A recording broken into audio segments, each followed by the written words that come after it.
Hello, everyone. I'm Jean-Claude at BeyondMystic, and welcome to this USA Sit Rep. I'm missing one of my guests tonight. We're having trouble connecting with MEL, so we are going to start the show very shortly here. But in the meantime, let me introduce MARYAM HENEIN, my co-host. MARYAM, welcome back to the show. Good evening, everyone. Hello. Hello, Hello. Jean-Claude. Comment ça va, MARYAM? I'm good. I went to La La Land, and so I drove back yesterday, and it was a good break because there's more nature there.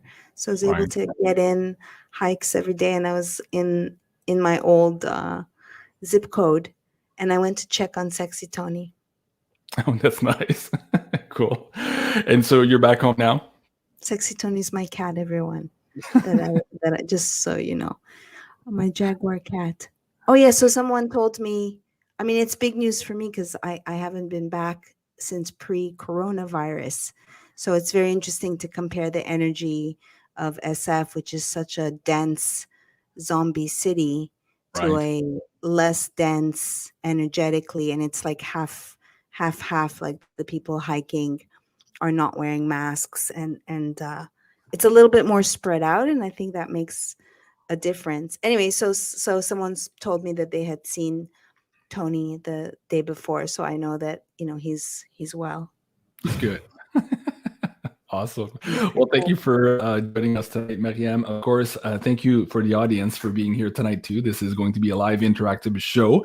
We're hoping that we can connect with MEL. We had confirmation just yesterday by email, but right now we can't even reach her by phone. So might be an issue technically, or there's something else going on. We're not sure yet. So I think MARYAM and I are going to maybe buy a little bit of time here and start with a few other stories that are tangentially, I guess, related to the main topic of tonight's show, which is the USA Sit Rep with Mel K.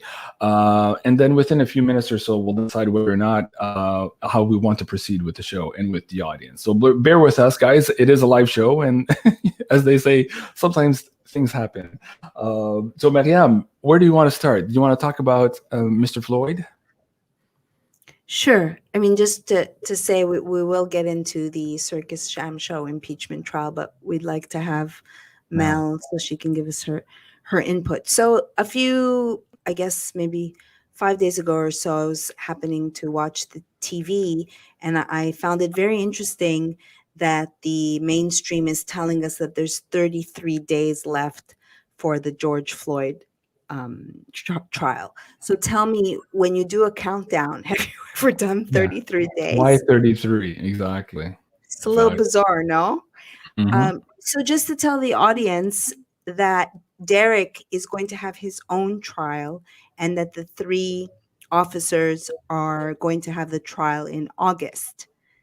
Now, that's just to keep in mind. Of course, they're using the coronavirus as far as the layout. Someone went and checked out the layout of the trial. So you can expect a double boom. My prediction is chances are at least half of the cops are going to get acquitted. Now, when I started researching this FF in May, I came upon a 2006 complaint against, it was an inmate who filed a complaint against 8 Minneapolis police officers, one of them being Derek. Because of the Rona, I only got the document, well, I only opened it yesterday. Apparently they had sent it to me in August, so there was a big lag. So in this filing, he claims that Derek Chauvin illegally seized private property and forfeit, and that the report was forfeited, not by him necessarily, and he was beaten up.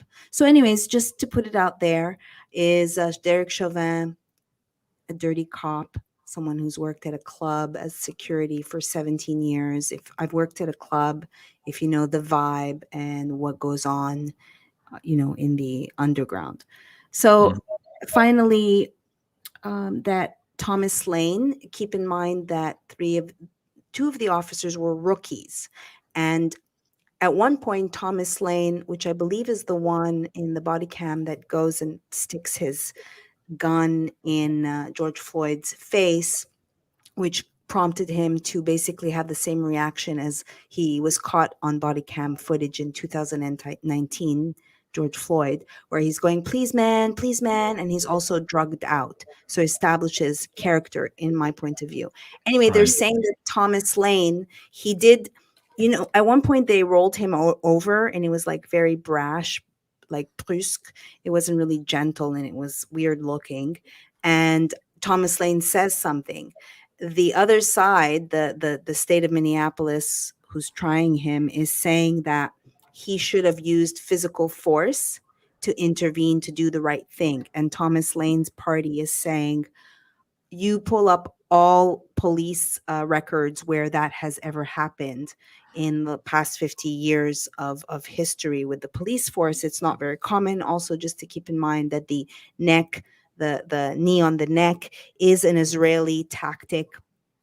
It seems that a lot of the cops get this training that comes from Israeli intelligence methods. So Krav there was, Maga.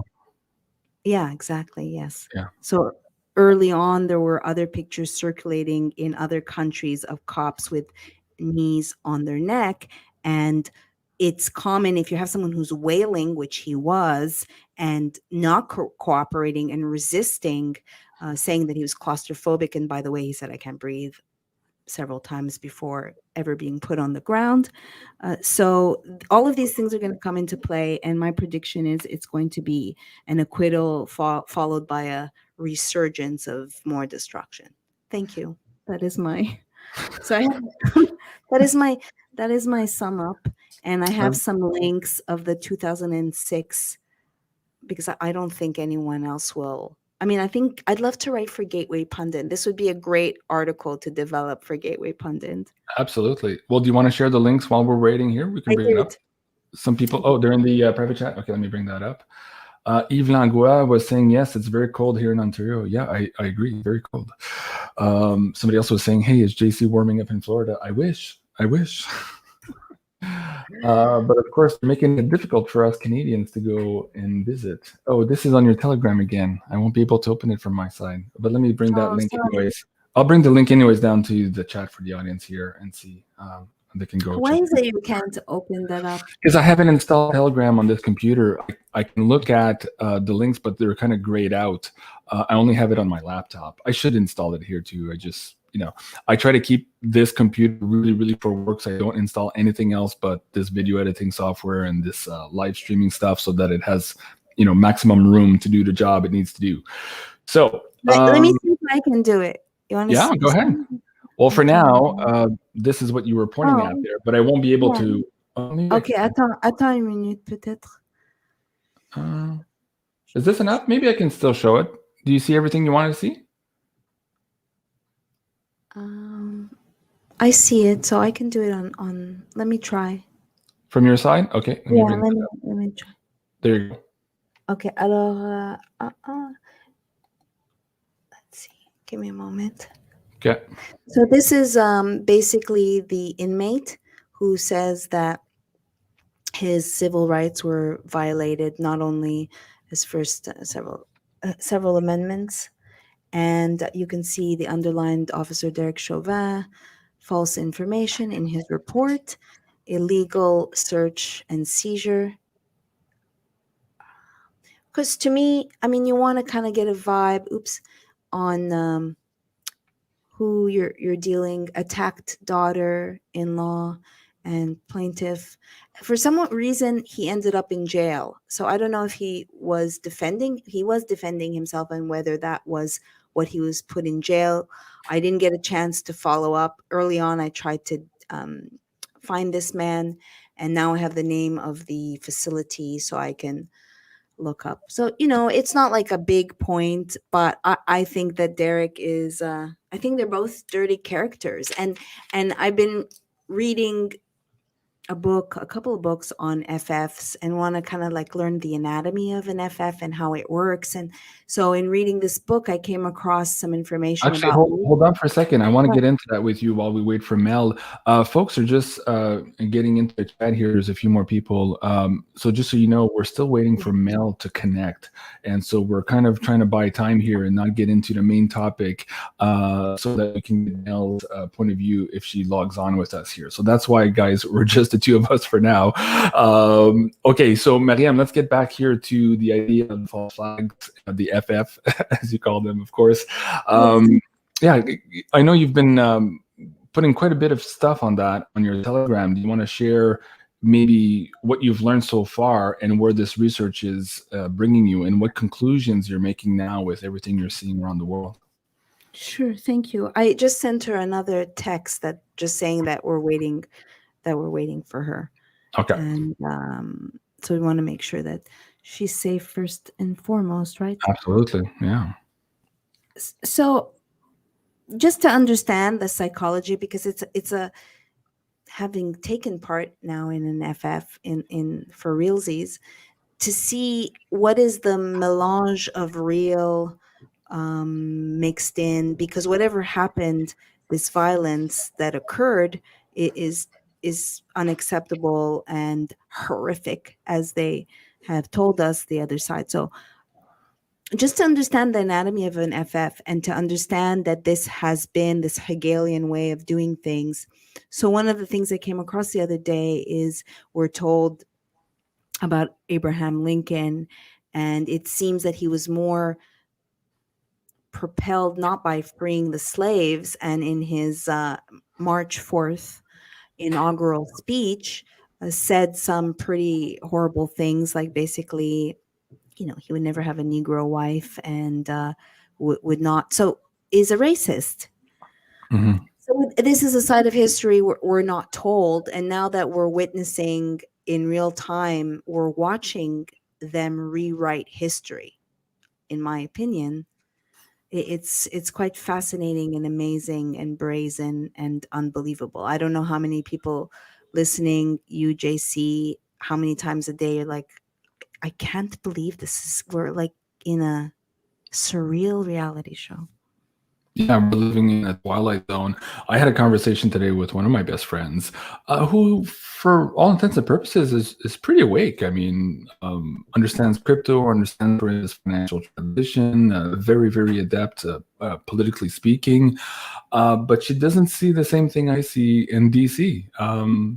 To this person, it was done. It was fair and square, and let's move on. And even if I point out some of the really, really weird inconsistencies that even the mainstream media are struggling to camouflage over, but nothing's normal this year. It's just because of COVID. So there's this how do you want to call it, normalcy bias, glaze over some of these people. So and you know, at the end of the day, they might end up being right.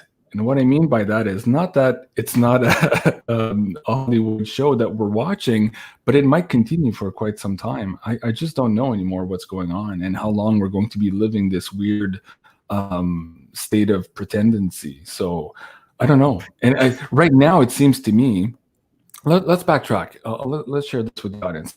It seems to me that the people who are in Castle Rock right now are pretending until such time as the military gives them the keys. That's what it looks like. And so they're going to worm and squirm and blackmail and do everything they can. But in the meantime, the show must go on. And this is what we're seeing at Castle Rock, even though they're not in the actual Air Force One. They're not driving the Beast. So there's a lot of weird things happening. So it's not to say that they don't eventually win out. This whole push towards who's trying to take over freedoms here might actually win. I don't think so, but in the meantime, it's not because we don't see it. There's not underlying problems right now. Does that make sense? I'm trying to.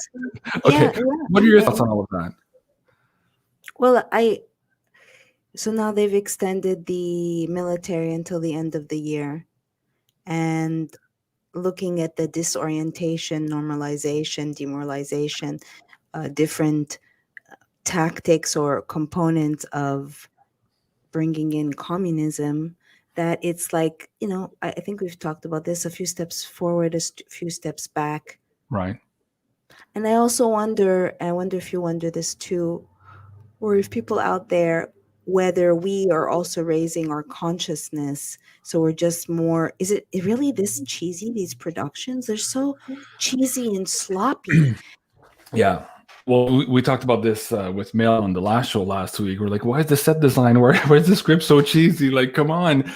And you would assume that it's because it was meant for to be temporary, right? Not long term. And here's the thing, guys. Even those people who are the normies now, I was having this conversation again today with somebody else. And I said, listen, originally told us the military was coming because of the supposed riots on January 6th, and we needed to protect the inauguration for Biden. Okay, that's what we were told.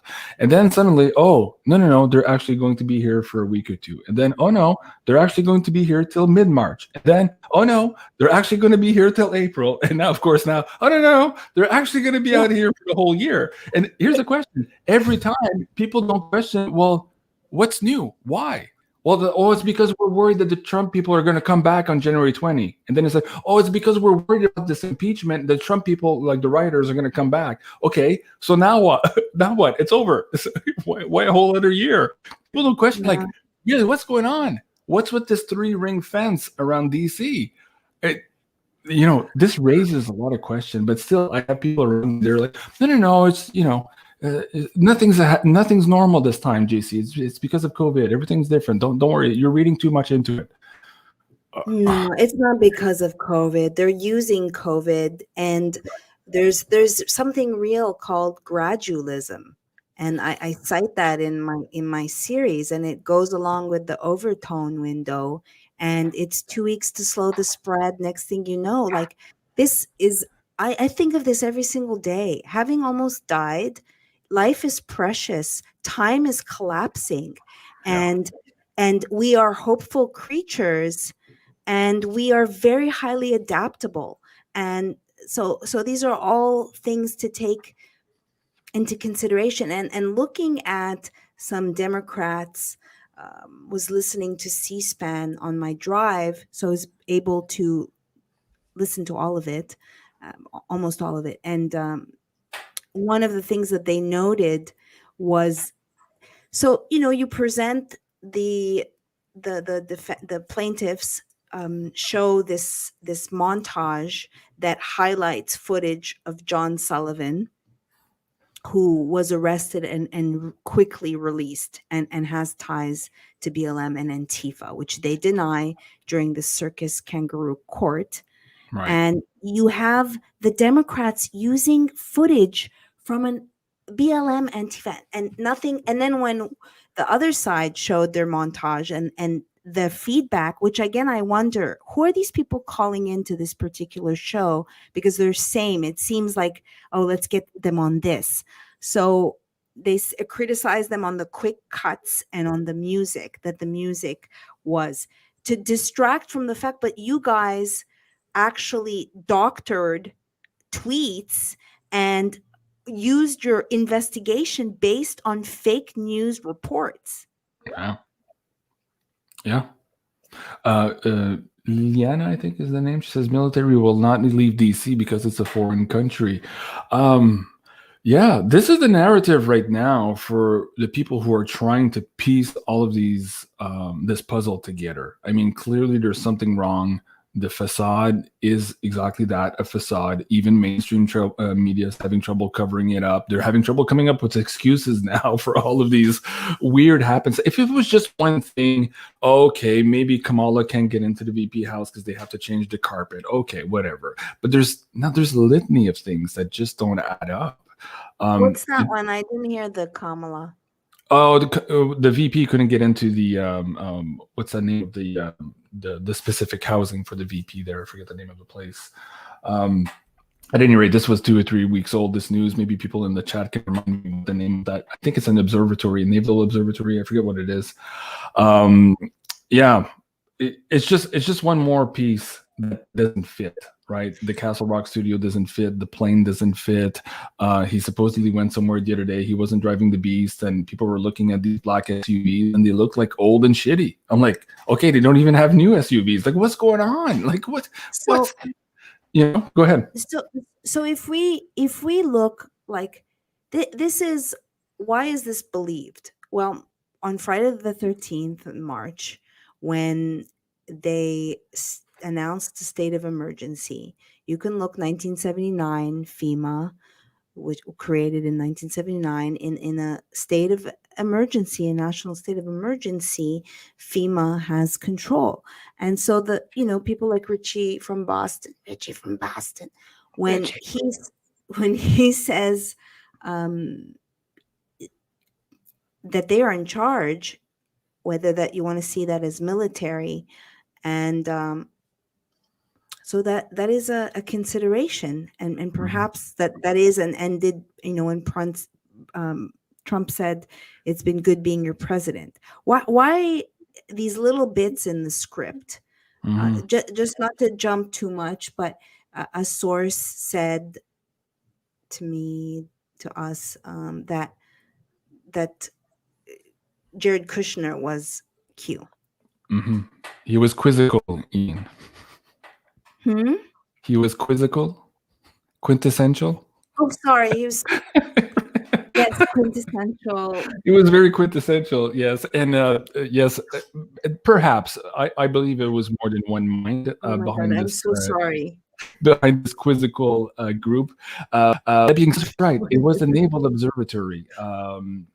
Us little Canadians, we don't recall your official residences in the States, but yeah, that's what it was. And this was back in January. I'm not sure if she's moved in yet or not. There was a few reports after that.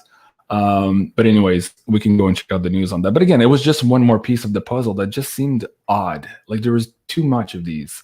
And again, the executive orders too. What's up with all of that? I mean, you guys remember the media, how outrageous, how angry they were at Trump because he had dared sign 4 executive orders in his first week. Like, oh my God, the dictator. And the comparison came with the gentleman from World War II whose name starts with the letter H, right? And here we had Biden in the first week. I think he was up to 40, and not a peep from mainstream media. It's like, oh, Mr. Biden, what ice cream do you like? That was the main question. So my question was today, of course, let's get into some of the news here. We're 22 minutes in, Maryam. But of course, Trump was acquitted today here on the second impeachment. And my tweet to the audience today was like, okay, now that nothing burger's over, we all knew this week it was a big nothing burger. Is the mainstream media now going to start to cover this pretendency? Or are we going to be served another FF or another weird distraction? Because, of course, the mainstream media have nothing to talk about. Trump's gone. They can't bash on him anymore. So they tried this whole impeachment thing to continue selling newspapers and airtime. What are they going to do this week? What are we going to be hit with, Maryam? What do you think? This week? Well, I think that I shared the memorandum, which is a good summation of the circus trial. And I think given that Trump has now put a formal statement as well, that perhaps the silence was from a legal stance, which I considered, I'm sure many did, that he's just keeping mum because just further incriminate. I mean, anything, they're grasp for anything and spin everything. So perhaps now there'll be, as he says in his statement, a lot of things to share. And what those are, I don't know. Melania Trump also announced her office. So they're not ousted from the political sphere arena. So that's one thing. And I don't know, maybe more normalization. You also saw in the past little while attack on Governor DeSantis. I keep on thinking to myself, I hope no one harms this man. I wish more governors had balls. And, to try to, I think what I'm going to see, what we're going to see is now they're going to fine tune their track and trace. I noticed coming back from Los Angeles, that there's no more tolls. We'll mail you an invoice. So they're tracking the license plate, and they're ironing out these new ways of cashless, bringing in their technocracy. I think it's the normalization phase of the abnormal. Well, there's that, and there's also the financial system that is currently, being reset. We see it right now here in Canada too. The regulators are giving charters here to these new cryptocurrency endeavors. Same thing in the States. We're watching Africa, Kenya, and in particular, going crazy now for cryptocurrencies, and the government can't regulate fast enough to protect their own institutions. And it was just Kenya now announcing that they would use Bitcoin as their reserve currency. So all of this is happening while we have this distraction in DC. So, and people are completely missing the boat. There was a point here, Cliff was in the chat, he was talking about the tunnels. Remember last week we saw that explosion during the show in the dark, and some people 2 days after were going through the rounds here on YouTube saying that this was the military. They were rescuing children from these underground tunnels under DC and all that. Cliff was saying that, in his opinion, the region, because it actually is a swamp, there are tunnels, of course, we know of them between some of the main buildings and all that, but that it might not be as extensive as some of these characters on YouTube pretend, in terms of having or housing some of these nefarious activities, including human trafficking. So I really don't know. I mean, I've never been to DC myself, and even if I had, I'm sure nobody would give me the keys to these secret tunnels. But still, there seems to be something odd, because that news story, to me, it could very well be a gas leak. That's what the media reported.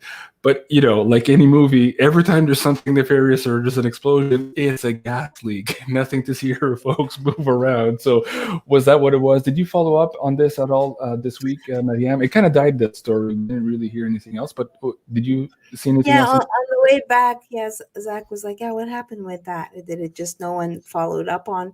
And then I found, it must be in my history, a series. Someone had sent me a link, and it was basically a series of calls that were picked up, like, I guess, whether it's 911 or saying about smells and stuff. No, I didn't follow up.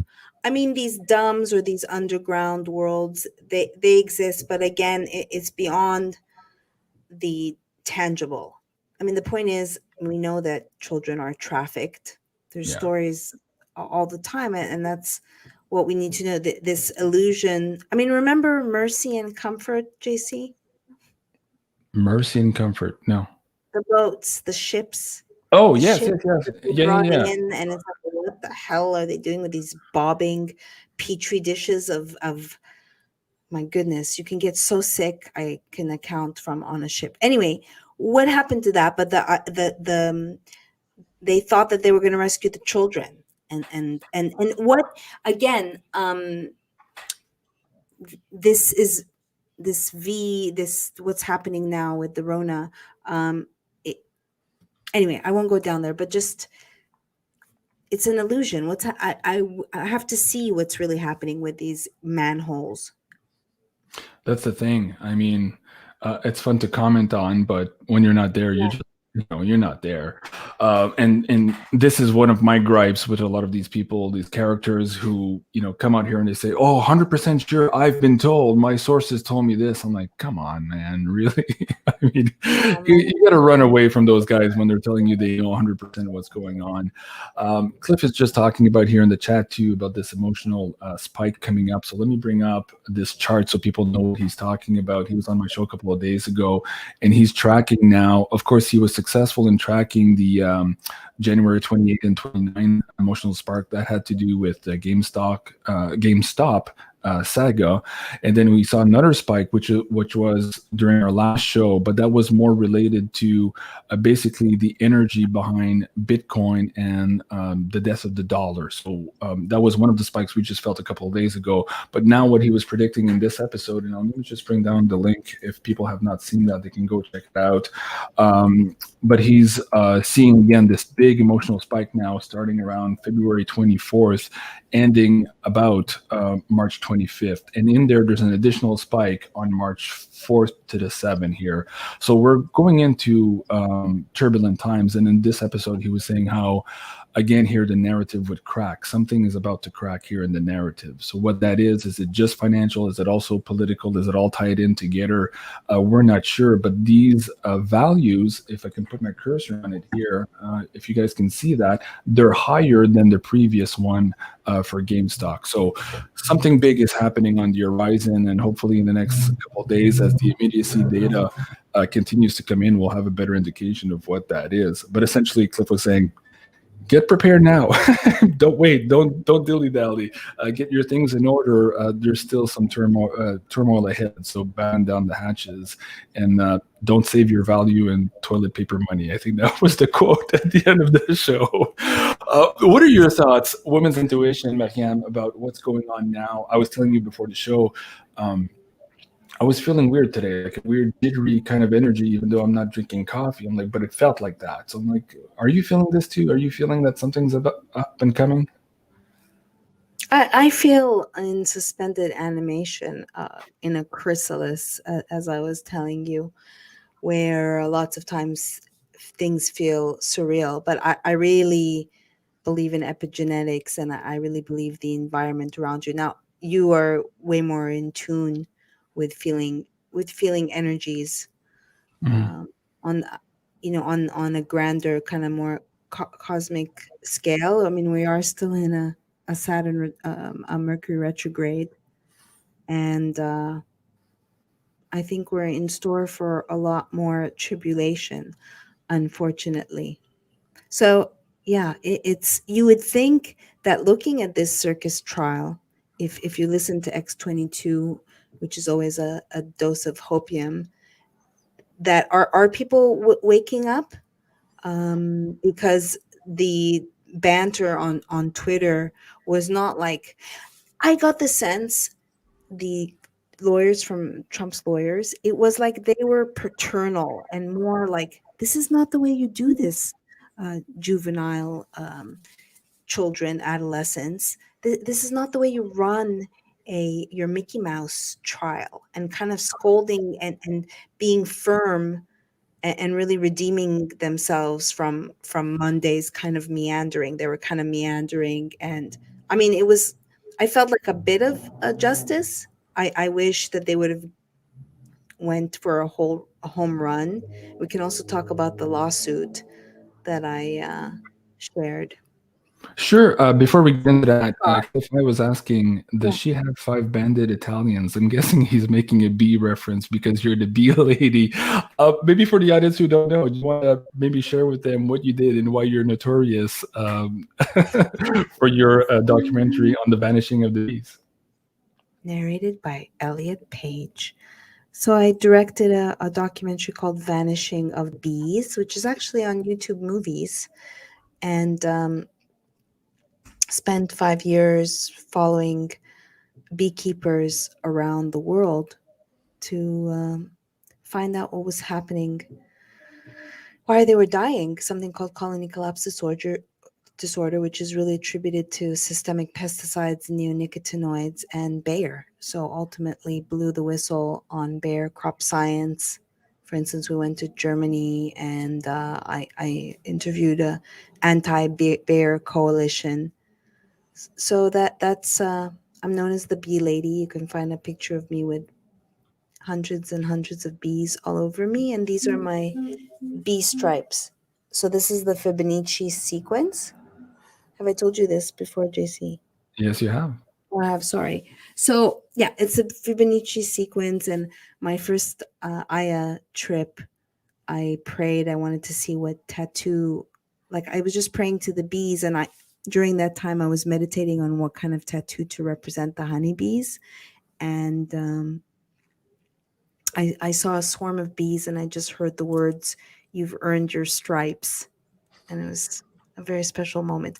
And yesterday, driving along the 5 now is rearing up for almond season. So California provides 80% of the world's almond crops, and they truck in bees from all over. Oh yeah, that's the picture. They truck in bees from all over the nation to pollinate the almonds that are sprayed with fungicides and also radiated, by the way. So if you're eating almonds, unless they're organic from small time farmers, you're eating dead almonds. Ideally you should eat them sprouted.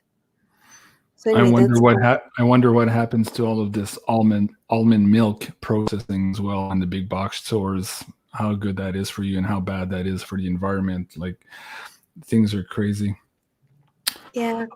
Yeah. Well, Maryam, thank you for that. And folks, do go check out The Vanishing of the Bees. It is on Prime, Amazon Prime as well.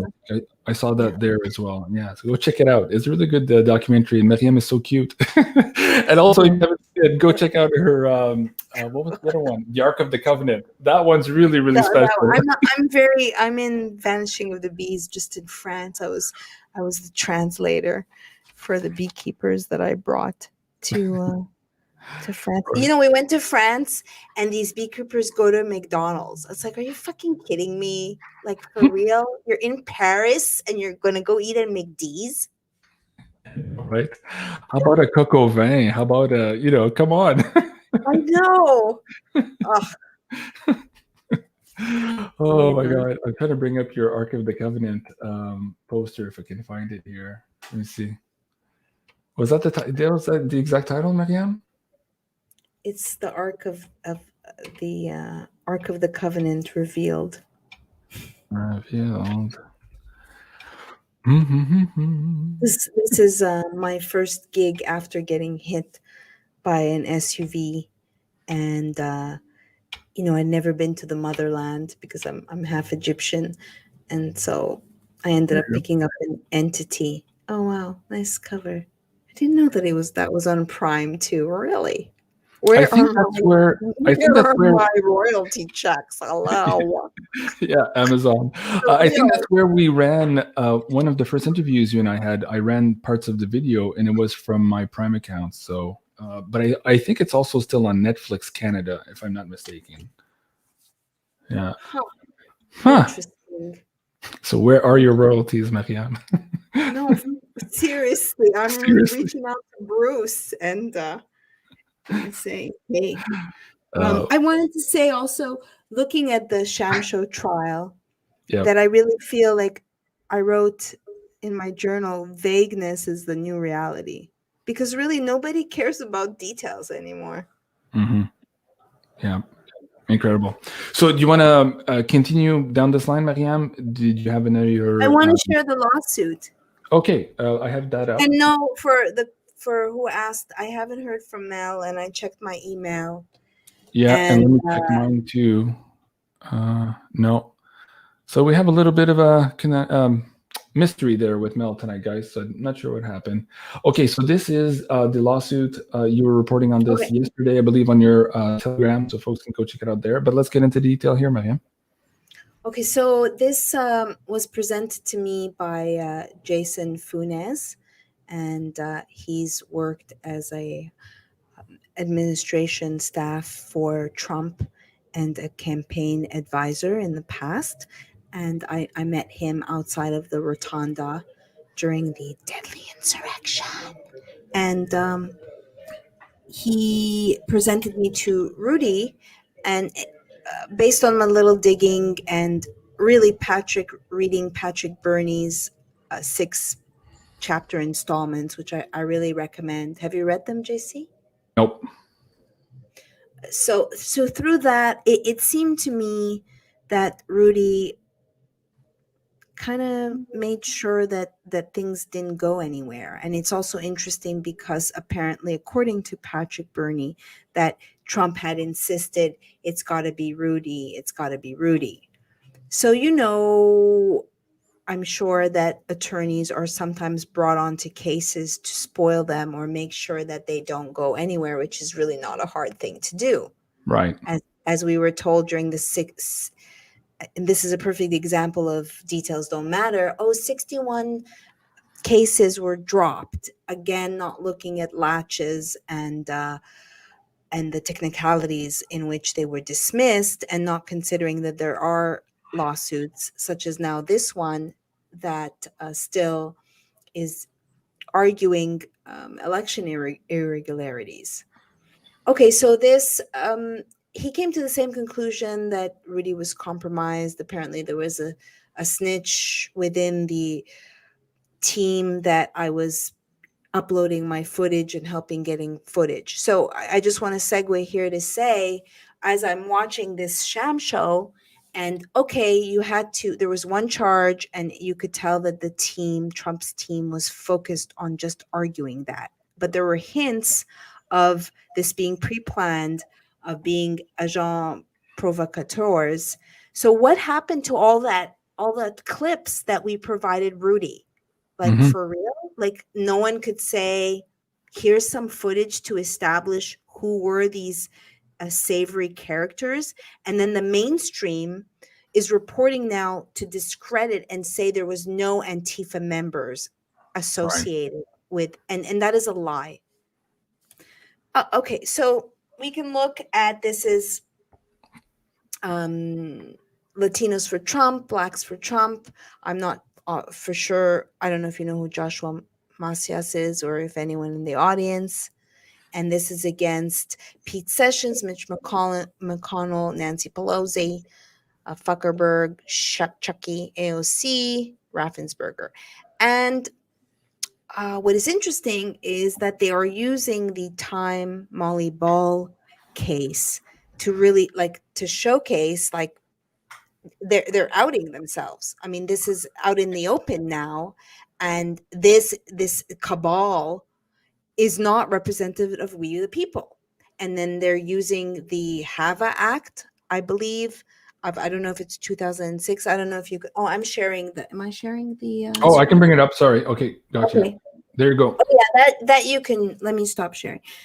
So no, do yours. It's better if you're doing yours. No, you had. Okay, okay. You meant you want mine. Is that what you said? Yes. Okay, go ahead. Sorry. I gave you the actual link to. Okay, you can go that's down. What it is.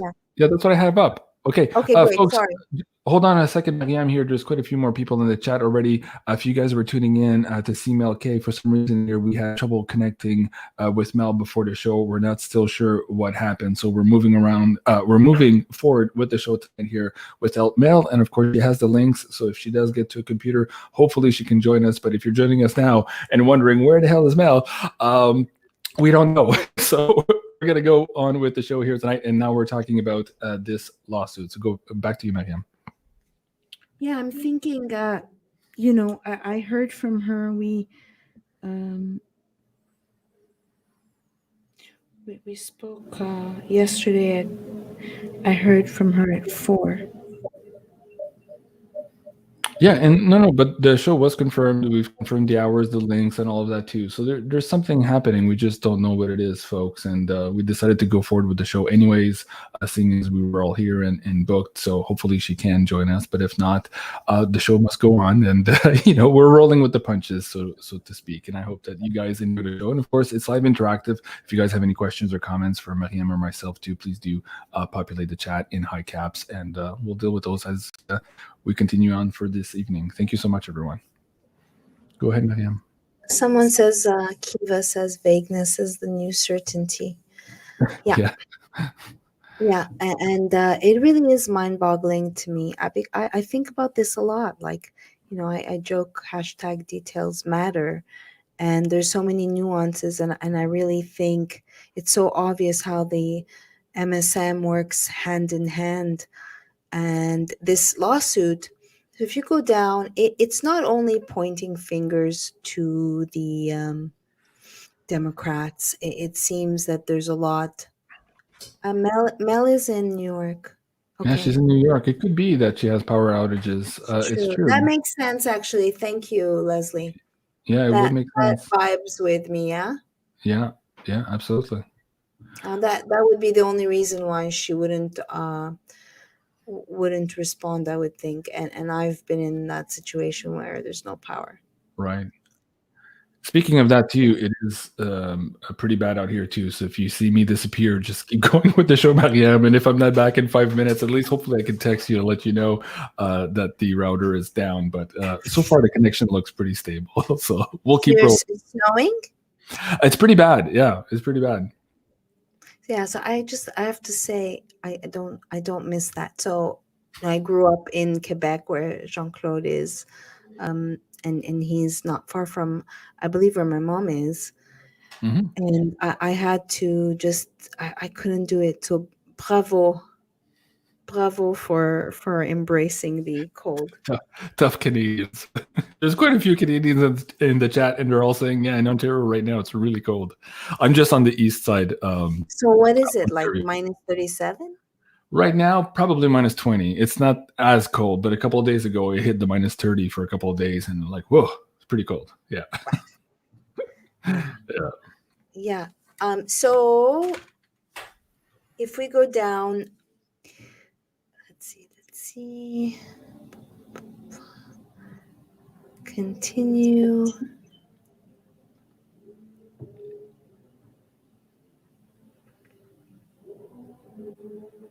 I mean, invite everyone to take a look.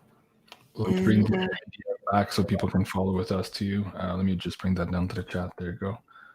I did earlier, but just in case. Okay. You can file. You can go down. So this was just filed, right? Well, I guess it was filed a month ago, according to the date I saw. You know, I asked Jason, because I ask a lot of questions, who wrote this? And yeah, so a lot of times I ask questions, I don't get answers. But there was a HAVA Act, so it references the HAVA Act, which is, if you go back, sorry. Let me just bring it up. I'll do a search here. There you go. So right there, you're there. Yeah. And what is Help America Vote Act? Again, everyone, we must all know by now that, I mean, this election effery is nothing new. I think this references, I haven't finished reading it, it's 50 pages, that it's nothing new. If you saw who, we talked about this, I think last time, who directed Kill Chain, also directed Hacking Democracy, which goes back to 2006. So it's, you know, there's been fraud effery in elections, and really also debating, or I mean, reflecting on, have we reached, you know, irreconcilable differences? Because I don't know I heard them echoing this, that before, you know, if you're having a disagreement with a friend or a lover or your partner or whoever, you know, someone, is the goal who is right? Is the goal railroading? If this, in this day and age of narcissists, because this is a narcissistic society now, if you have one person who's always blaming the other and never seeing middle ground, it's like, you know, voting for Biden, like just consistent flipping a coin and getting Joey. It's not real. So have we reached irreconcilable differences between both sides? What do people think? What do you think?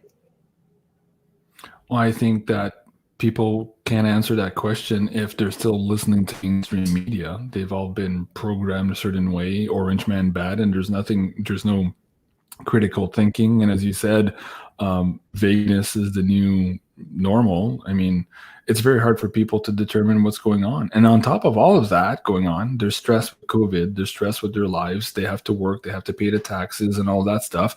And they don't have time to do the research that you're doing. So like, oh, the media says it's that, and that's what it is. And let's move on. Like it's man. But it's I think, sorry. Go ahead. Oh, no, finish your sentence.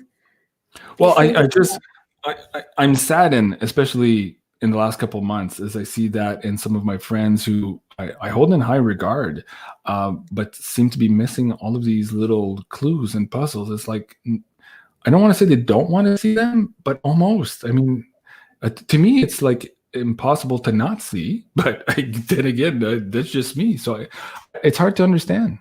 Although I do say that, I do see a glimpse of hope, because I did talk to quite a few people who were very orange man bad, and even them, they're kind of like, what's going on in DC? Something's not right. They can't put their finger on it. They won't necessarily go as far as to say that, the election thing was a whole boondoggle, and we have a pretendency, but they know something's wrong. And then they kind of go back to their day, but they kind of come back, oh, something's wrong. I can't watch the news anymore, GC. Something's wrong, right? So there's at least that.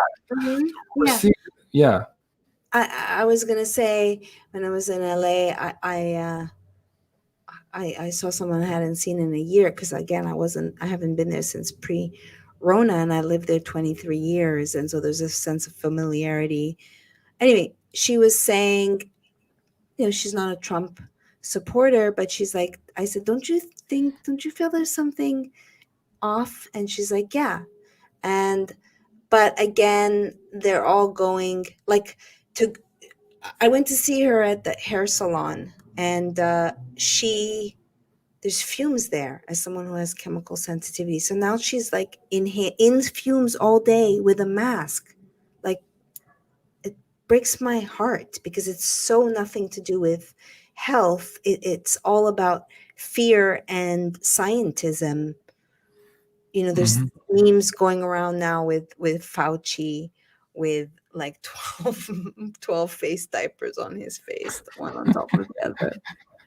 Yeah, 2 isn't enough, folks. I'm seeing reports here of power outages. I'm looking for something that would be more.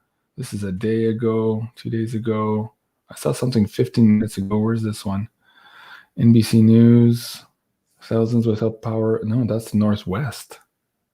That's not New York. Northwest, Pacific Northwest. No, that's not it. Portland, Oregon. No. Okay.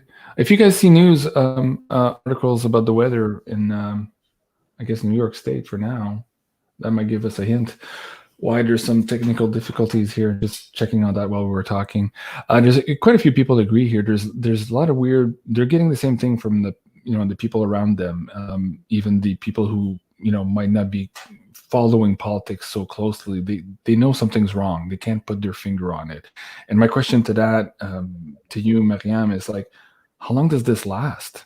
How long can they keep this up, right? Why is the set design so bad? Why are the costumes so bad? Why is this all weird? How long? Like, do we have much longer? Again, going by the emotional spike that Cliff High is predicting here with his immediacy data, maybe we have weeks to go, maybe a month. It's not to say that it'll be resolved, but I think maybe by that time it'll at least be out in the open. We'll actually know it'll actually kind of be an officialdom that something's wrong, that there's a fight still going on, and that the keys of power have not actually been transferred. Maybe that's part of this emotional spike. I don't know.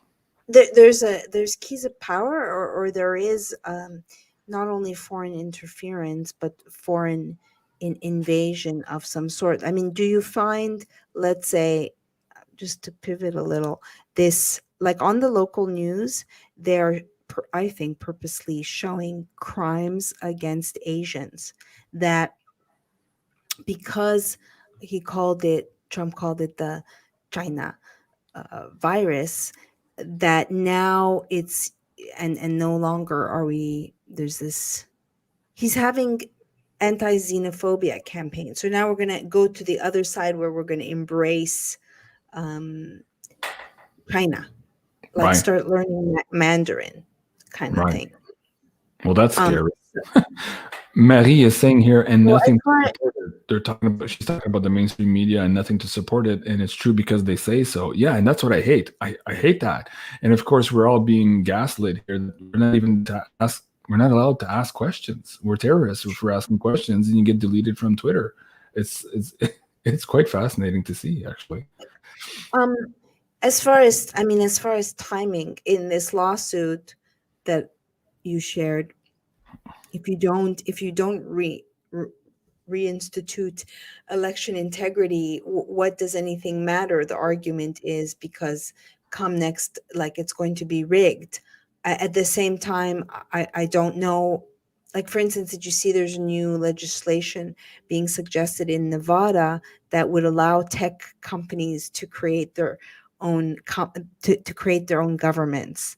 And so one person was commentating and saying, "Oh, I thought corporations were people, but I guess they're governments." Like, being sarcastic because they're not people, but we treat them and Yeah. give them rights of people.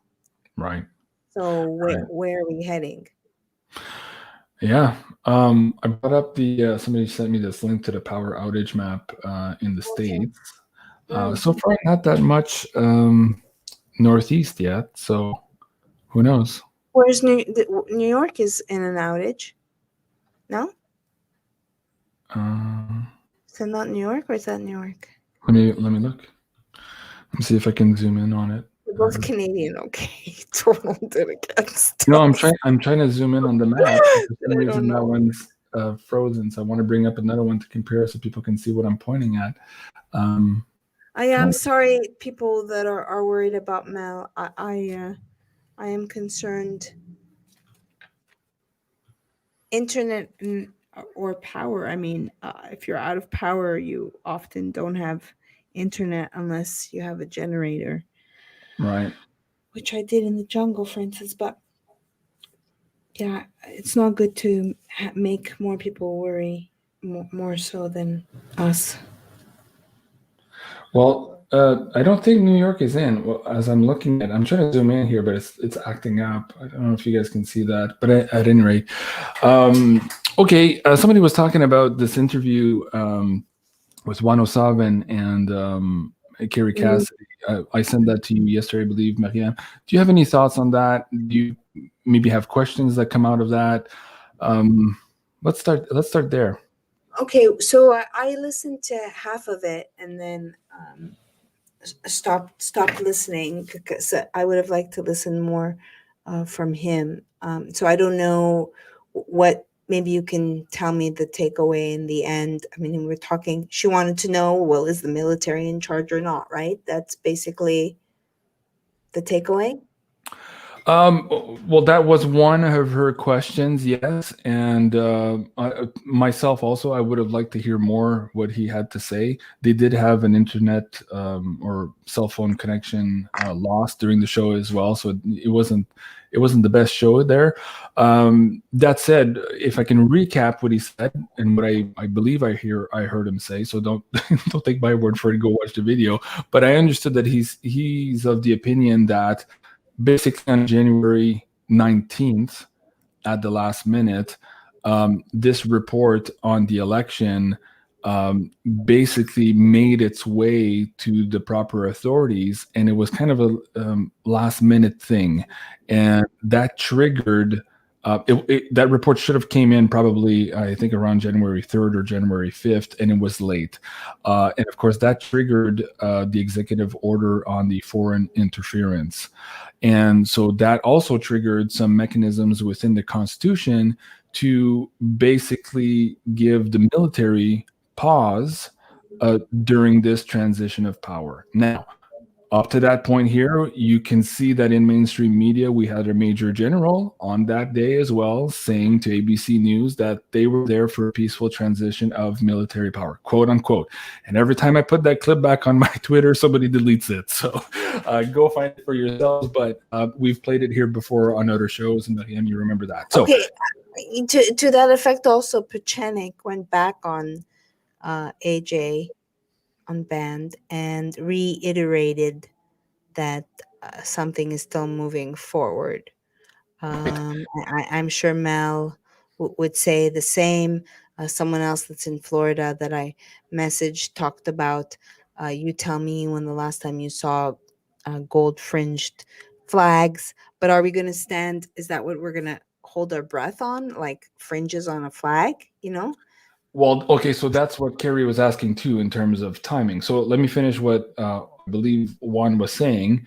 From his interpretation, on January 20th, the military needed to buy time and decided not to fork over the keys to the new presidency. And this potentially explains why he's not in the Air Force One, he's not using the Beast, all of this stuff. Why, still to this day, the media are making excuses why the president has not been briefed yet on all his top security clearance briefs. And the media was running cover for that instead of continuing on the story and asking why Biden is still not being briefed. They put out this news story that Biden was going to cancel Trump's security clearance, of course. So there's still news there. So basically what Juan was saying is that the military is still basically evaluating this report. They want to make sure that they act properly within the guidelines of the Constitution moving forward. And at some point, and he didn't want to trigger any dates, at some point, a decision would be made, and this would become known. When? He didn't say.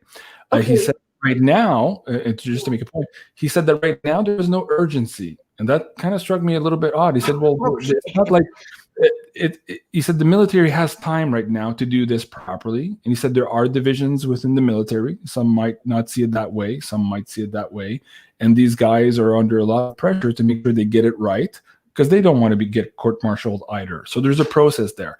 But what Juan said also is that we may get to a point here in the very near future where an event, whether in the United States or outside of the United States, might force their hands, and when I say they, either the military or the pretendency, to actually admit who has power right now to deal with a specific event. In that case, they would have to move a little bit faster. But that for now, they're still taking every precaution necessary to make sure that they're following protocol. That's the gist of what he was saying, just so you know. So you can go watch the interview. Maybe I got a few things wrong there, but essentially that's the overarching message. Yeah, now that you say it. But what I was suggesting earlier is that technically FEMA has been in power since March 13th. And so the pretense or the facade has been going on since then. That's all I am suggesting. If you look at, they announce a national state of emergency and FEMA is in control, according to, I could pull it up from if it's out there, if FEMA is in control. So are we no longer in a state of emergency? Not really, but anyway, on paper, are we? Well, so I'm not sure, and one wasn't specific as to whether or not January 20th or January 19th at midnight and moving into the 20th, if some of that control went from FEMA to the military. He wasn't precise on that. Whether or not we're still in a state of emergency, if indeed right now the report that came in that triggered this constitutional protocol says that there was foreign interference in the election, then yes, of course, we're still under national emergency. That's what the military would say. We're in a digital coup or information technology coup. And until such time as they know where it came from, who are the culprits, and what to do to protect themselves moving forward, they're taking their time right now to put their assets in place. Again, that's what 107 was saying in the interview. To me and to Carrie too, she's like, at some point, you guys have to tell the public what's going on. And he was like, no, actually, we don't. Right now, there's a crisis. It's like, okay, if the captain hits turbulence or when an engine stalls in mid-flight, he's not going to get on the CB to tell everybody and coddle everybody in the plane. He's going to take emergency actions, and then he's going to talk to the audience sitting back in the plane. So he kind of said that in the interview. And I said, okay, kind of made sense, but we don't need the details. But it would be nice to know who's actually in charge. Why don't we know that yet? And part of the answer to that, Maryam, is probably what we were talking about earlier. So many people are still eating this pablum fake news at 6 o'clock. They don't even know that there's a problem. And if the military comes out and tells them there's a problem tomorrow, they're going to have a heart attack. There has to be an education period there. I don't know. What role does China have to do? Because according to the military person I spoke to, this is, as I said, a soft China calm takeover. Well, Pompeo was clear on that in January. He actually said that. It was reported in the mainstream news that the Chinese enemy was inside the gate, quote unquote, like almost with that effect. So that's what I'm told. Yeah. to answer someone's question, yes, I listen to. I've interviewed Dave of X22, and I have I listen to him, as I said, Hopium every day. Really, I've been listening to X22 since being in the jungle. Do you, JC? I haven't listened to Dave in quite some time, so I'm not familiar with his latest work, to be honest, Maryam. So Okay, are you saying that he's it's mostly Hopium. hopium? He's hopium, okay. In It's your opinion. Hopium, and Zach and I find ourselves laughing because it's still like the plan, part of the plan, and Trust the it's like, plan and all this bullshit. Yeah. and Yeah. we still have to expose more. The people are learning. They're catching on. They're catching on. Well, I've heard a narrative shift in the last week. Some of these guys making out the rounds on YouTube, they've stopped saying trust the plan and they're now saying trust the man. So, it's the boiling frog thing. They keep moving the narrative, they keep moving the goalposts, and the deeper and deeper you get into this, sucked into this story of this external savior myth. And that's where Trump, they were talking about Trump. Yeah. The plan and the man were maybe one in the same, according. Sea Dog says, trust the scam. Yeah. Yeah. But see, here's the thing. Here's the thing. To be responsible, there are a lot of guys out there who are okay. So your opinion, there's some people out there spreading hopium, and I agree. I've heard some of them as well. But that's not to say that there's not something wrong in the U.S., right? You can't throw the baby out with the bathwater. You can't say, oh, well, this guy's only spewing hopium, so everything he's saying is not true. No, there is something absolutely wrong. What the outcome of it is going to be and what you need to do is really the question. If you're just going to sit back and trust the plan, you might miss out on a lot of things that are happening right now, including this financial reset, including your rights, including your health, right? So don't trust the plan, question everything, look at everything, listen to everyone, follow no one, but you have to make your own plan. That's what I would say here, but that's not a popular thing to say. And to explain, it's more like he spins it with the silver lining that there is a plan, that you're not on your own, but still, I'm talking about X22 covers the mainstream. It's just, yes, like someone said, very uplifting. And I think it's important, again, for me, at least, I try to listen to as many point of views. And then I try to see things that people maybe not see, little nuances by connecting dots, which of course, this is how we're, I think, designed for pattern recognition. And that's how we make sense of this insanity, by seeing patterns and trying to distill things.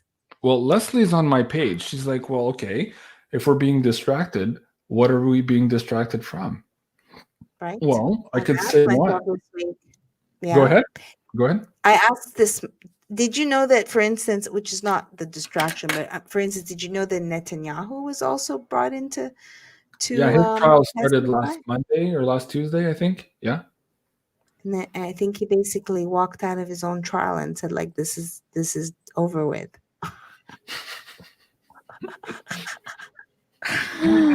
Oh boy. Actually, we could do a whole show on that. I'd like to get you on that. I'm sure Mel would have some opinions on that. Yes. But comment on Bibi. Yeah, it needs proper couching to have this conversation. I want to do it right, so it's at least an hour show to get into it and give some context. But I'd love to do that with you if you want to.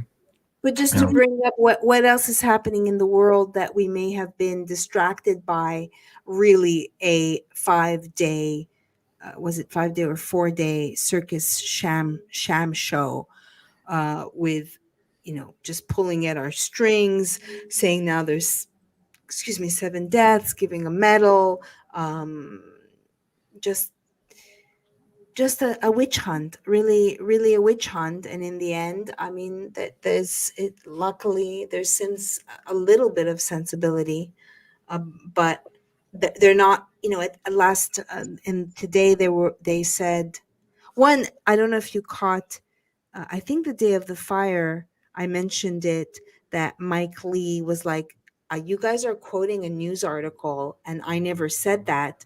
And then Chucky called a quorum, and a quorum is basically you're in a holding pattern, and you get to turn the microphones off so that the public is not privy to what is going on. And I think that a lot of times they That's not quorum. That's en français à huis clos. I'm not sure what the English translation is. They called it a quorum. They call it it's a term that they referenced.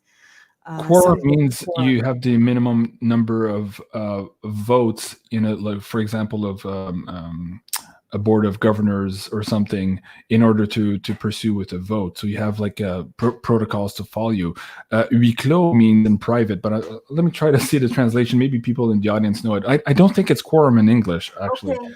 But I know what you're saying. I know what you're saying, though. Okay, keep going. They did at what point call a quorum, so maybe that's not what, for whatever reason, they turned the microphones off, and there was a kind of confusion. And then today, what did I want to say that happened? Oh, they wanted to subpoena, I don't know what her name is, who spoke with McCarthy, who had a conversation with Trump, and Trump basically said, in reference to the violence that erupted, well, I guess they care more about the election results than you.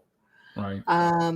And they wanted to subpoena her, and then one of the lawyers stated that this is not the way you've done no investigation.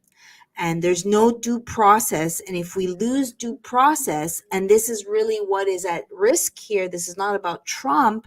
If we no longer have due process, then the way I'm interpreting it is it's not like innocent until proven guilty. It's basically guilty until proven innocent. And so when he said in retaliation, okay, you want to call a subpoena? Well, there's lots of subpoenas I'm going to call.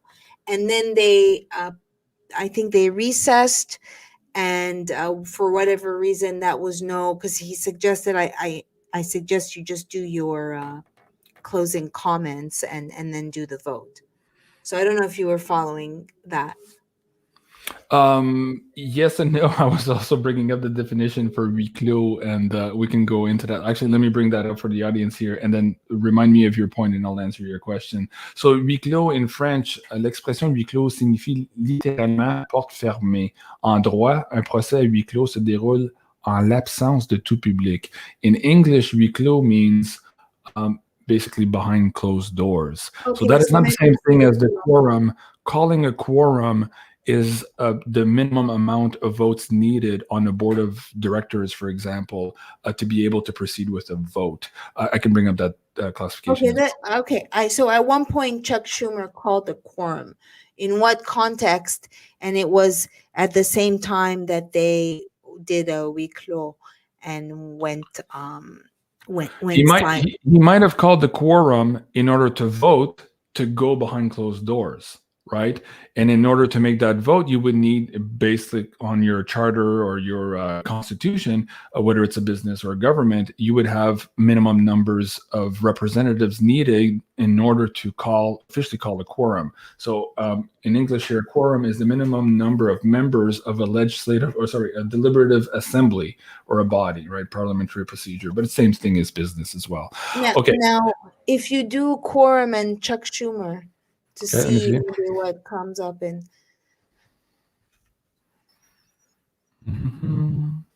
October 2020. I don't have anything recent. Nothing comes up. Well, I'm not going to comment on the fact. And this was during the impeachment. Yeah, it would be in news if you did quorum and Chuck Schumer. Yeah. In Google right now, anything's coming up from 2020. Okay. All right. Right now. Yeah. Okay. And your question to me was, or your last point was, while I was trying to dig this up, you asked me. Well, I was just giving some details on the session today of they wanted to subpoena, and the lawyers basically said this is not the way you run things, and you got the point that I said about due process, which I think is a very important point of this sets a precedent. What's really at stake here, had this gone through, is the lack of due process, because there was no real investigation. Their retaliation was, why don't you have like the timeline, which I don't know why they didn't have more to show that this was pre-planned other than just alluding to it.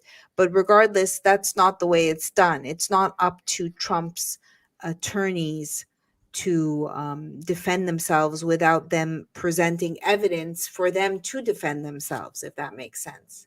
No, I absolutely I understand. Somebody was asking me today, tending downwards. Okay, let me bring this up. This foreign exchange, FX trading. Can I bring this site up? Why is it blanked out? Okay, so I'm going to read you a title here. It says, value of the US dollar to continue trending downward, says Charles Schwab. And Clefay was saying here, JC, avez-vous reconnu que le dollar américain a perdu 25% de son pouvoir d'achat cette semaine? Sinon, la pièce de théâtre, so basically the theater we're watching now, to answer your question, what was that distraction about? It's partly, in fact, here that your dollar has lost 25% of its purchasing power. And on top of that news, of course, there's governments around the world now starting to pile into Bitcoin. There's a lot of news on that here today, too. I don't have those slides in front of me. We're not doing a crypto show. But still, that could be a good part of why this distraction is in place now. Collapsing the dollar? Well, the collapse of the dollar to me is going to last a long time. And I try to use, I guess, not Cliff High's, but Dick Allgire's vision of it. He basically sees two trains side by side, one being the US dollar matrix, the other one being cryptocurrencies. And they're both going to be running for some time parallel. And then eventually the cryptos keep going, and then the US dollar kind of fizzles away. But I think that could be a many-year process. We're not going to see that this year, but we're seeing an acceleration of that, or an acceleration between the US dollar and cryptocurrencies, especially here in this last week and what happened in Kenya and even in Beirut, all the peer-to-peer trading right now. Everybody's going around these regulatory agencies and making them basically null and void. So that's fascinating news. That hasn't hit really here in North America yet. Nobody's hungry enough yet, right? We all have, in the States, your EBT cards or whatever you call them. Everybody has their pension checks and all that, until maybe they don't. And this was, again, something in old Webbot data where the government would be so cash strapped at a certain point, they couldn't even pay their military in devise, or a currency that would keep its value. And we could be seeing that now with the president not even using Air Force One, not even using the Beast. There seems to be something happening there. So in the next couple of days, weeks, we're probably going to have more cracks here as it pertains to that. And again, it's up to you guys to do your research and make sure that you're doing everything you can to preserve your wealth. And what that is, many strategies out there. This is not a financial advice show, but at least educate yourself. I think that's the only advice I can give you. Educate yourself quickly, because whether you want to or not, the system is changing right before your eyes, and you will be forced to use crypto. I mean, MasterCard just announced this week. Visa had already announced a couple of weeks ago. Governments are piling in. JP Morgan just announced yesterday that they're basically capitulating, and they're going to have to jump into this crypto market. So these were the guys that were saying 2 years ago that Bitcoin was a fraud and that they would fire anybody at the trading desk who was trading Bitcoin. So the world has changed quite a bit since then, and it's going to continue to change even faster. I really see clearly this trajectory of social credit system and this nanotechnology that will be in the jab, and that will parlay or be connected to your bank account. I don't know if it sounds crazy to other people. Oh, you crossed, you didn't wear a mask. You crossed on a red. You traveled here. Whatever. You're going to be really. This is the sci-fi trajectory that we're going. Maybe you feel it more so. I feel it more so in a city so ripe and embracing this like SF. But I really see that in all these sci-fi movies, just coming back from from LA into crossing the bridge and seeing all these tall buildings, and really for me realizing like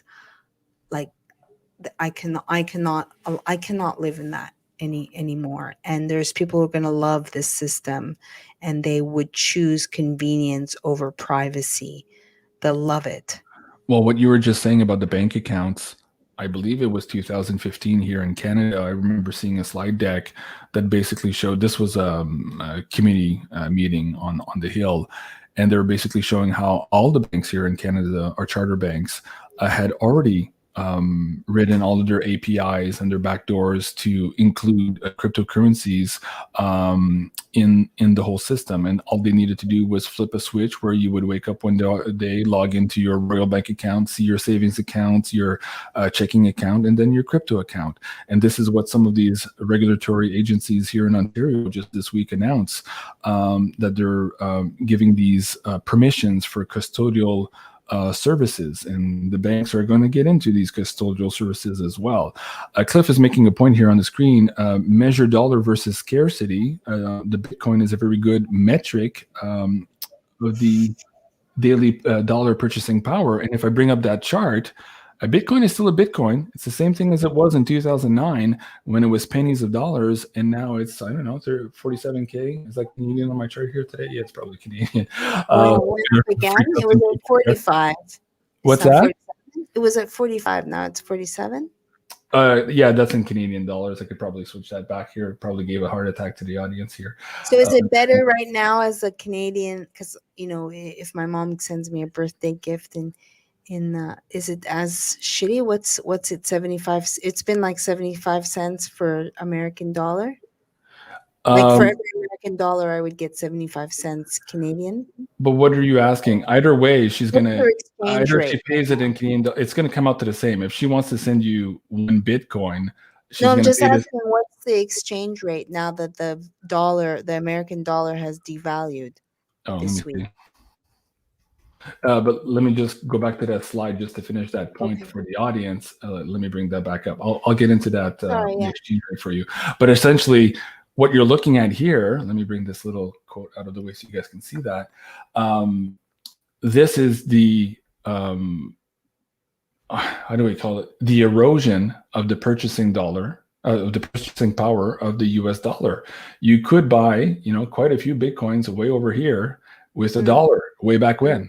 Now it's costing you for, well, now that's Canadian, but I believe it's 38 right now or something like that, American, to purchase. For one Bitcoin? For one Bitcoin, yeah. Huh. Ouais. So laisse-moi voir si je peux te mettre en canadien currencies. Oh, it's someone, Serbian Mike thinks USD CAD is 127. Mm-hmm. Mm-hmm. Usually it's what, 170? Let me see if I can bring up a chart. Sorry, folks, I didn't prepare for this one, but let me see.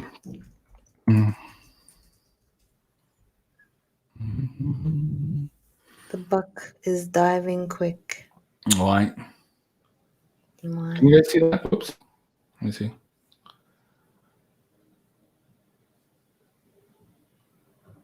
I'm having trouble loading this chart here. I think I have too many windows open. I was preparing for another show. So I was just curious because you're saying the American dollar is, and being a Canadian and knowing how weak the Canadian dollar is, I'm just wondering if it's right. It is in American dollars. What am I talking about? I'm like, go back. I thought I was on my Canadian thing. No, you're right. You're right. Yeah, I'm looking at the other prices here. Ethereum, $1,800. Yeah, this is a Canadian chart. What am I talking about? It's late, Cliff. Lost in translation here for the poor old Canadians. Yeah, that's right. Yeah, so think about it. $47,000 right now, US, for a Bitcoin. And I have an XRP wallet. Thank you. I have sorry, someone says set up an XRP wallet. That's very nice. I have Coinbase. So I have Bitcoin that someone, you know, it's, sorry, by the way, it's like week 6 of waiting to get a processor. Like 6 weeks of lost income. And that's crazy. I said, that's crazy. Yeah. C'est pas correct. That's the economic warfare. Get off Coinbase. About Coinbase and exchange, you don't want to leave your coins there. You want your own custodial wallet. Yeah, I can help you with that after the show if you're not set up with Okay. that. Yeah, no, the rule of thumb here is when you're trading, okay, you're trading on the platform and exchange or whatever, but once you're done, move those coins back to a wallet where you have your own keys and your possessions, because we've seen so many instances of exchanges going bankrupt with your coins. And so Mt. Gox was one of the big examples of that a couple of years ago. So not a good idea to leave your coins on the exchange. That's what it, Okay, so if you have, can you be on Coinbase but have a wallet underneath the just Coinbase.com? Is well, it you have, possible? there's a wallet on Coinbase and you can put a lot of your coins there. Yes, but that's still not in your custody. They're still holding your Okay. coins. What you need is your own wallet, like Exodus, like Atomic Wallet, or, you know, there's many applications where you can have it either on your phone or on your PC at home. But again, I'll do that with you after the show. I'll set Okay, you no, but it seems like a lot of people in your audience know, and it's interesting to just, yeah, thanks. People are saying you should hold an Exodus wallet and not your keys, not your coins. So that's interesting for my audience, because if someone's, I don't talk about. Well, we can do a crypto show on your YouTube channel if you want. I can bring some I more think you're friends to you. advanced to have What? like, this is like a crypto No. You 101. can. It's even one-on-one here now too, because I have a lot of new audience members too, and a lot of people are just waking up to this now too. So I find myself having these same conversations, and I'm pointing them to my friend Jason at 4 because he's got all of the videos, the how-to. He did this way back when, and so I'm like, I don't have time to explain every day. Just go check out Jason at 4's channel. You can find him on Patreon at patreon.com/Jason4, and he's got one package in there where he actually gives technical support for people who actually need it, and then there's another package out there where he explains some of his trade calls as of late, and that also gives you access to his how-to videos and stuff. So if you guys are interested in that, go check that out. Someone says Coinbase wallet is like the grocery shopping trolley, to just explain, give a analogy. Well, Maryam, what do you think? You want to call the show? Sure. You had said about an hour and a half. We're almost there. Yes, I'm just going to look at my notes of things I wanted to. Sure. So I talked about the Nevada bill that would allow tech companies to create their own governments, which is, cuckoo. And see, I invite people to look at the lawsuit, and yeah, I will be, maybe I can just share what I'm going to be working on, if that's okay. Sure, absolutely. Do you have a link for me? Do you want me to share? No, I just have the Telegram. If you want me to share, I still invite people to come to Telegram. I'm Lady B on Gab. And let me bring up your Telegram here so people can see that as well. So there you go. And I'll bring your link down in the chat for the audience. And are you in jail now on Twitter, or you're still posting on Twitter? I'm just kind of all over the place. So I'm going to be working with a new social media person to help me kind of just consolidate. And I'm going to be interviewing probably Jason Funes, who is involved with this lawsuit. And I'm going to be interviewing James Perloff, who wrote a book on the Rona and got his book ousted off of Amazon. And I've meant to, we were going to do something in the summer, but it got caught up. I'd love to have some more regularity. So I really appreciate this show with you, JC, or doing shows with you. And then I really have to shift gears. I have a story that's coming out on Operation Quack Hack. It will be an exclusive. I'm just trying to place it. And because I could place it for free, but it would be nice to get some money for it. And I've been working on that for like 10 months off and on. And then I have to really shift gears. And I'm going to be putting together, I think, an ebook on George Floyd, because I have so much notes and I know the case pretty well. And the hearing is going to start in March 8th. Okay. So yeah, Very good. and I'm going to Florida in 10 days. Awesome. And Maryam, where can we find you then? So Twitter, we have your Telegram up, and what else? And Gab, are you in Gab? Yes, I'm on Gab as well. Let me bring you up there. So Lady B. So I've been posting more things there. MARYAM HENEIN. Let me bring that up for the audience here. There you go, guys. That's what you're going to see. Let me bring that link down as well. Yeah, we're all over the place with all of this censorship. It's very unfortunate that it's just like scattered to the winds. Right. No longer in the town square are we allowed. Nope. Freedom of speech, but you don't have freedom. It's like we have leprosy, It's like, you guys are not allowed in the town square anymore. You're a bunch of leopards. Go away. Well, go away. Well, Jean-Claude, I really think this year is going to be about the travel passport, the vaccines, really starting to. I'm already seeing it, right? Like to even go into the grocery store, there's going to be this exactly what you're saying, getting kicked out of the town square, and I really hope innovation comes out of that. Like my girlfriend invited me, Danny Katz, to Float Fest which is in Texas, and it's not a social distancing, it's a social convergence. So I think there's going to be these alternative places, because we are not, if you're really like, I spoke to my ex, and like he got like 3 tests in 48 hours up his nose. And so that's what we're going to start doing, where we make allowances and we push the envelope, because it's such a nuisance and we want to interact.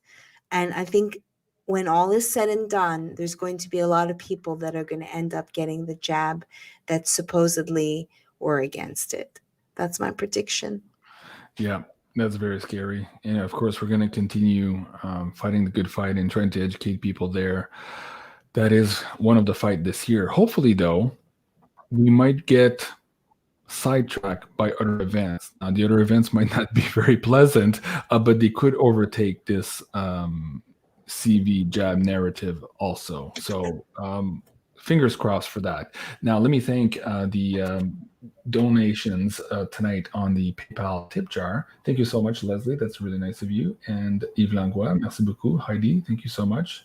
Praying for you. Keep bringing us the truth. Thank you so much. I appreciate that, guys. And of course, without you, we don't exist. So thank you so much, guys. We were, of course, demonetized and terminated on YouTube. Both Maryam and I, actually, both of us. And we're just trying to rebuild, guys. So if you do finding us now, again, please do subscribe to our channel. Let me bring mine up, and I'll bring Maryam up as well.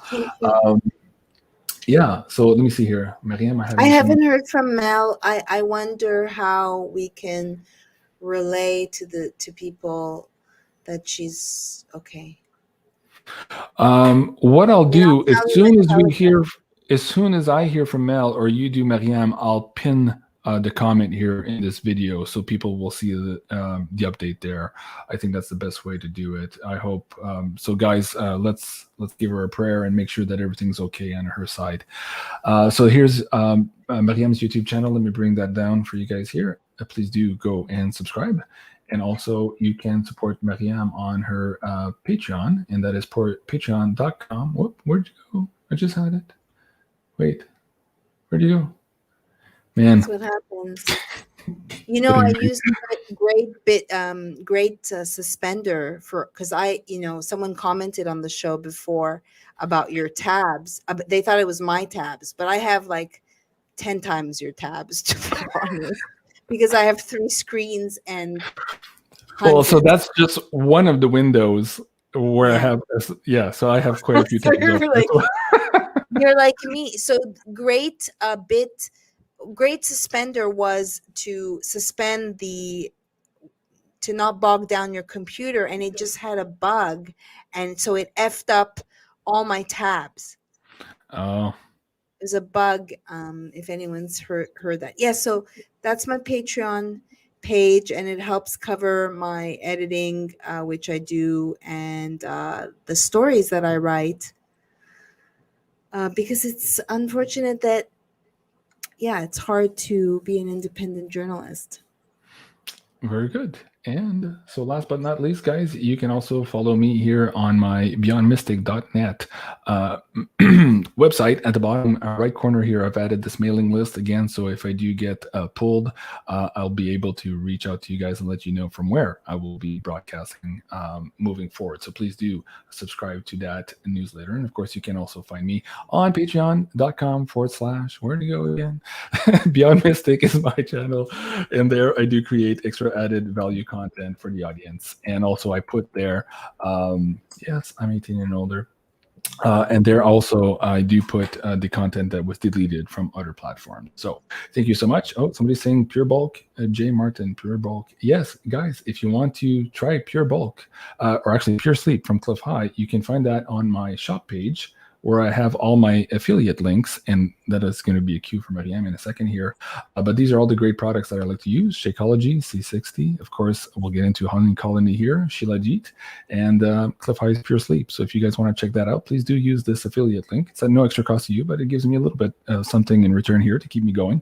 And Maryam, let's talk about your Honey Colony products. So I don't talk about it, but I am also an entrepreneur and started a magazine and marketplace called Honey Colony that has definitely gotten many attacks.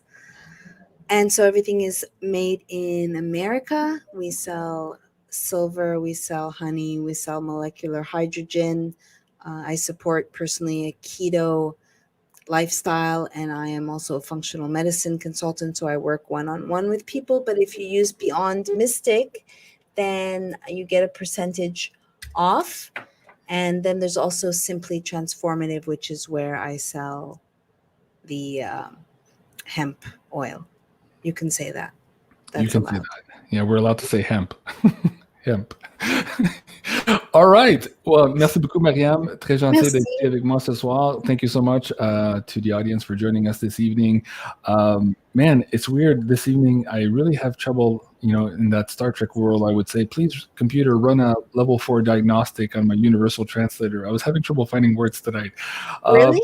Yeah, probably need to sleep more. I just found that I just like fog. I was in a weird fog today. Again, weird energies today, all day, like that. Again, that jitteriness before I started the show, and even though I haven't been drinking coffee, but still feel sluggish. Something's weird. Sluggish, but anxious too?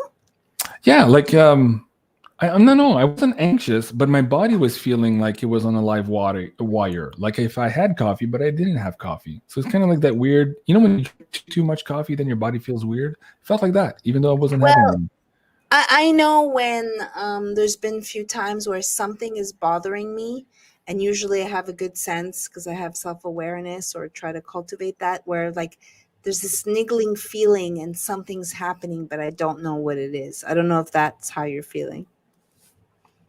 Well, in last December, last time I had this feeling, I woke up the next day and my YouTube channel was gone. So you never know. You never know. I don't think it's that this time, but who knows? I'm under no illusions that could happen again. This is the world we live in. Well, I think that they've eased up on that for whatever reason. Zach was commenting on that. I don't know if that's something that you've seen or noticed. I'm surprised that some of my videos are still up here as well, because I was like, oh, should I take them off? Should I take them on? I removed a few that I thought were just too outrageous, and some other ones there I think got me in trouble last time, but yet they're still here now. So I don't know. I don't want to push it either. I mean, there's so many things you and I can say without having to say the words. People understand it. We don't need to be brazen, and I'd much rather be in this fight longer. But I still want to talk about the topics that I want to talk about. I mean, that's the whole point of me being on here. So it's one of those weird, tightrope kind of walk thing. So yeah. And consider what that really means, that we have started to censor ourselves. Mm-hmm. In reality, that is what is happening, that we have to question. Like I made a faux pas earlier because I don't think of that, and I'm sorry for that. But that's how we have to think, where from the get-go I have to like, okay, I can't, on top of not swearing, or like if I'm on a show where they don't like profanity, I can't, I have to censor myself. Yeah. Leslie was saying here, hi JC, I felt like I had a very busy dream last night. Well, me too, actually. That's true, Leslie. I did sleep well, but I did realize when I woke up this morning, it's like, man, it's like I worked through the whole night. It's like it wasn't sleep. So I was doing something. So maybe you and I were meeting up somewhere and kicking ass. Who knows what we were doing? But yeah. Have you had flying dreams? Oh, I have a lot of flying dreams. I've had those since I was a kid. Recently too? Recently? I don't remember recently, though. Why do you ask? Oh, I'm just curious because I used to have them, and I used to go see myself congregating like on a cliff with others. And then I've seen bees do this, where the bee actually spins up and carries up her own, carries another bee, a dead bee, her own weight. So I would like do this thing and fly up, but I don't have those dreams anymore at all. Oh, that's interesting. No, for me, the flying dreams were more, I felt like astral travel. So I would go, and I do this still sometimes, but it's not, how do I say it? It's spontaneous. I can't train myself to go do astral anymore like I did when I was a kid. So if it does happen now, it's more of a spontaneous thing. But yeah, I'll fly around and, go visit the neighbors. And sometimes I go into space and get in trouble, but it's a whole other conversation. All right. I'm getting giddy. It's late here. Okay. So thank you so much, Maryam. I love you. Have a great evening. Thank you. I love you too. I'm sorry, everyone, that Mel wasn't with us for added pizzazz. We apologize and hope she's safe. We'll let you know. We'll try again for next week. As soon as we know what happened there, we'll try to reschedule with her. And fear not, the show must go on. So thank you so much, everyone, for watching. I'm Jean-Claude BeyondMystic. Au revoir.